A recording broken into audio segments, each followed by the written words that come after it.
এক ফকির এক কুকুরকে বলল, তোর 3টা খারাপ অভ্যাস রয়েছে। কুকুর জিজ্ঞাসা করলো, কি সেগুলা?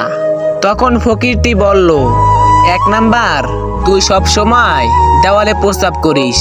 2 নাম্বার, তুই কোনো ভিখারি দেখলে ঘেউ ঘেউ করিস। 3 নাম্বার, তুই রাতে ঘেউ ঘেউ করে মানুষের ঘুম নষ্ট করিস। ফকিরের এই কথা শুনে কুকুর বলল, আমি জমিনে প্রস্রাব করি না, এই জন্য হয়তো কোনো বান্দা এই জমিনে বসে আল্লাহকে সিজদা করবে। আর আমি ভিখারি দেখলে এই জন্য ঘেউ ঘেউ করি।